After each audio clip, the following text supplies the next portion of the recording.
Hi everyone, happy Friday. Hope everyone is staying safe and healthy. I am here to go over our fourth installment of Learn with Lily Jack on Banquette seating. And I am in our facility in Inglewood today, and today we're going to go over a few options of banquettes and the things that are important when specifying and things to think about. So without further ado, let's get to it. So when we are going through and pricing out something for banquette seating, we want to go through and ask ourselves the following questions. First of all, do we have a floor plan that's been semi-finalized? Let's go ahead and submit that. That's really important for the manufacturer to see and understand the overall scope of the project and how things are going to work and fit together. The other thing that we want to make sure that you're indicating on those specs is if it is a freestanding or if it's a built-in banquette. And when we say built-in, we mean that is going up against a wall that would have end pieces to it. It would also maybe have a curve at the back of the wall. It would be several pieces fitting together, maybe with some filler pieces. Anything that's going to require more than just a freestanding piece of furniture. So a built-in banquette is very important to indicate on every spec. The other thing that you want to do is make sure that even if there's only one built-in banquette, that there is a note for the manufacturer to verify in field or to do a field measurement. This is something that we normally will put on our quote as a separate line item, but you want to make sure that the manufacturer knows that you want them to come in to do those templates and measurements, because they ultimately are going to be the ones responsible for manufacturing the piece to those templates. From past experience, we have done projects where we have been sent a template, and a lot of times the piece is not built to that actual template or drawing. So be aware of that, and just please note that on your spec. The other thing is, how many pieces will a long banquette be in, or a rounded banquette? A lot of people will draw it as one piece, but ultimately to transport it, to crate it, to assemble it, it's going to be a lot easier to do that when it is in several pieces.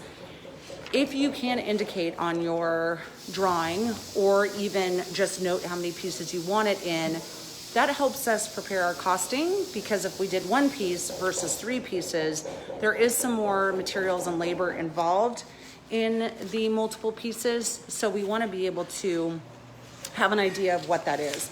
A lot of times you're going to have a natural area where you're going to have a break for tables, and you might want to just indicate that on your drawing if you can. If you can't, and just want to say to be manufactured in 2 to 3 pieces or in multiple pieces for ease of installation, then that will give us the cue to go ahead and figure that we want to maybe do it in 6 to 10 foot lengths, no more than that, for ease of install. So that is something really important to put on your specifications. The other thing is that we want to know, are you going to want removable seats? This has been happening a lot lately. We see specifications coming in noting removable seats and accessible inside and underneath the banquette. So a lot of times there's electrical going on back there. There might be lighting. There might be other things. And so a lot of people are asking for those seats to be removable or accessible. So if that is important, please note that, because that will affect pricing. It'll affect yardage required, and it'll affect foam selected and springs and a lot of other things. So please indicate if you want the seats, and even the backs if you feel that that is important. Note if you want the backs removable. Sometimes that's a good thing as well to access behind. The other thing is that we will typically use a ganging mechanism to install our pieces together. Depending on the design, we may use a bolting system, or we may use a standard alligator or Z-clip that we use pretty much on all of our sectionals. It just depends. If you want something to be modular, if you think you might want, or the property might want to move it around and make it accessible in different areas and use it in different areas, then I would note on there that you want it modular. The thing to note on modular furniture is that when you push it together, it will sit next to each other, but if people start moving around and using the furniture, there is a chance that it may separate and won't be super tight. So just keep that in mind for your aesthetic.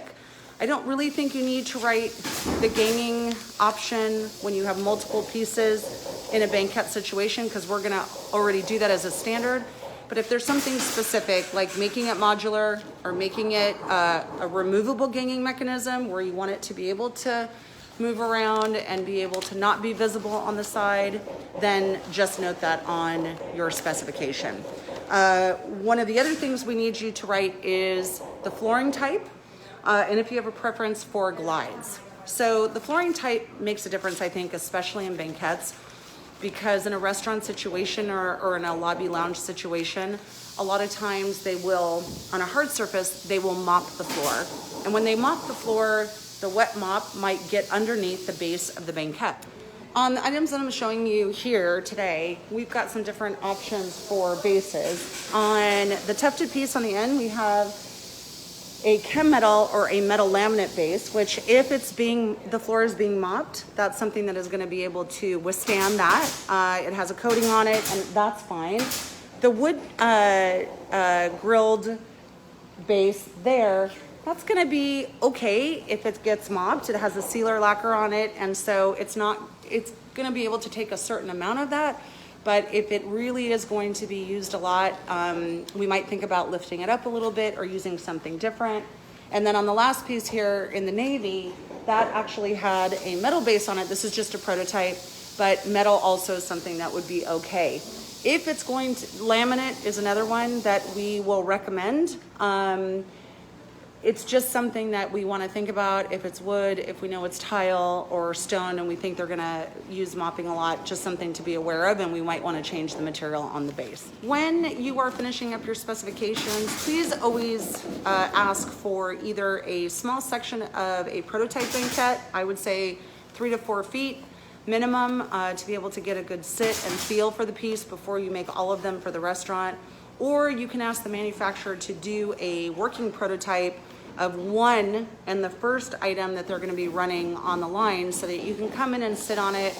We really push for that and have clients come in and sit in any kind of banquette for lounge or dining, just so that they're sure they know what they're getting. So make sure to put that on your spec, and there can be a separate line item on your quote for that, so that the client will see that. And then again, if it's a working prototype, we just have to make sure that we've allotted enough time to make any changes and then still build all the banquettes and get them installed on time. So just things to keep in mind and things to write on your specs.